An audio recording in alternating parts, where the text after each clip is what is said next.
ঢাকার এক পুরনো এলাকায় নতুন বাসা নেয় আরিয়ান।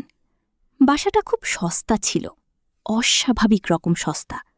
লোকজন বলতো ওই ফ্ল্যাটে রাত হলে শব্দ শোনা যায়, কিন্তু আরিয়ান এসব বিশ্বাস করত না।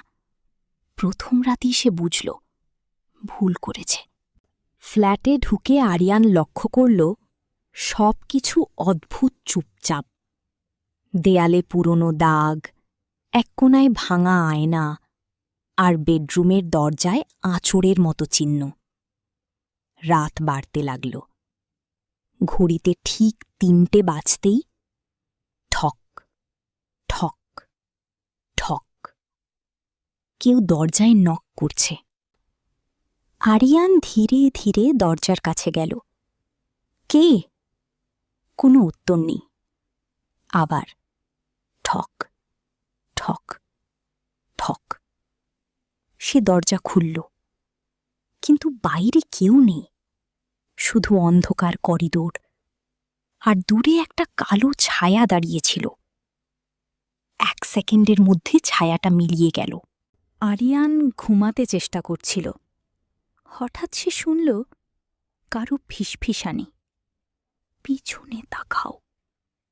সে ধীরে ধীরে আয়নার দিকে তাকাল। আয়নায় নিজের পেছনে একজন নারী দাঁড়িয়ে আছে।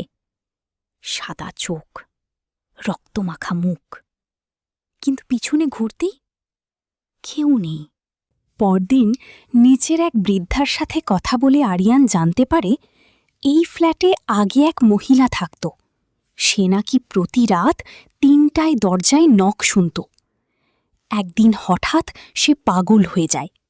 তারপর নিজের আয়নার সামনে দাঁড়িয়ে আত্মহত্যা করে, আর মৃত্যুর আগেই শুধু একটা কথাই বলেছিল, ওটা এখনও দরজার বাইরে দাঁড়িয়ে আছে।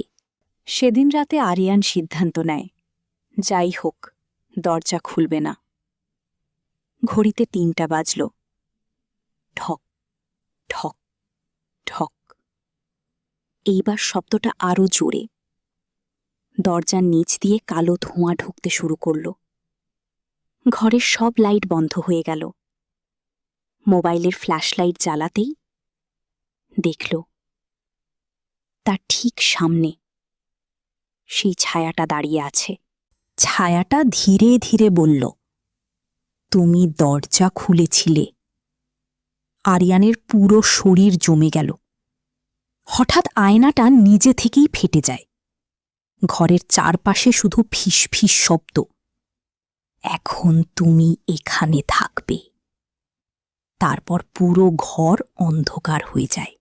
পরদিন সকালে পুলিশ ফ্ল্যাটে ঢুকে দেখে ঘর ফাঁকা, শুধু ভাঙা আয়নার সামনে দেয়ালে রক্ত দিয়ে লেখা, দরজায় কেউ নক করলে খুলবে না।